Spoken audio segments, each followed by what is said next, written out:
अस्सलाम वालेकुम। मैं जी साद हाशमी पीक स्टूडियो से आपकी खिदमत में हाजिर हूँ।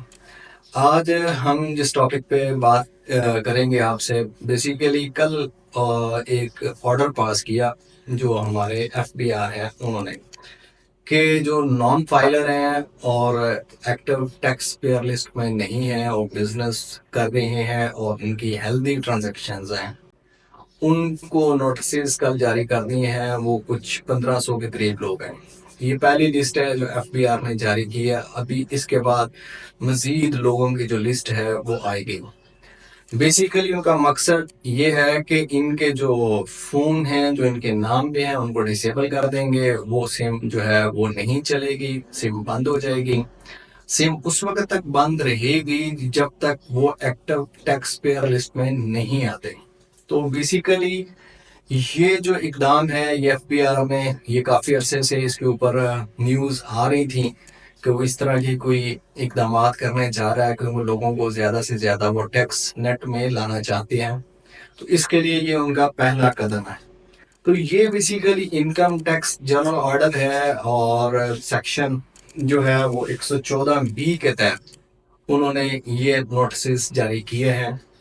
और इस ज़मन में फिर उन्होंने जो ऑल टेलीकॉम हमारे जितने भी प्रोवाइडर हैं उनको भी नोटिस उन्होंने जारी किए हैं कि 15 मई तक इसके ऊपर वो रिपोर्ट सबमिट कराएं कि जिन लोगों की उन्होंने लिस्ट जारी की है उनकी सिम डिसेबल हुई है या नहीं हुई। अब इसका जो सेकंड पार्ट है वो ये है कि अगर ये सिम आपकी डिसेबल्स हो जाएंगी तो फिर आपको दोबारा ये सिम एक्टिव करवाने के लिए क्या करना है।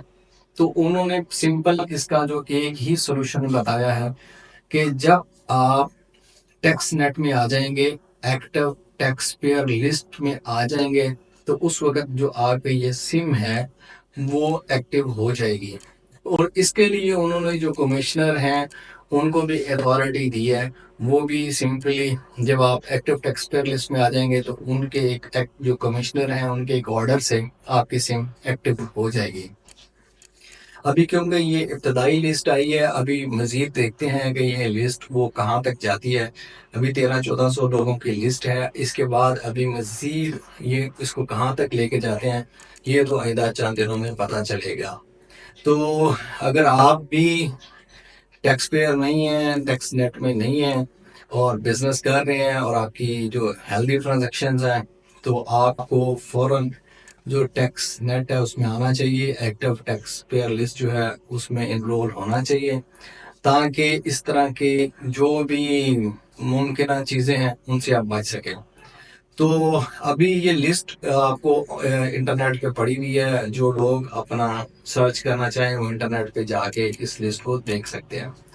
तो हम मज़ीद इसी तरह आपके लिए जो फ़ायदेमंद जो चीज़ें हैं वो लेके आएंगे ताकि आप बर वक्त अपने इक़दामात कर सकें।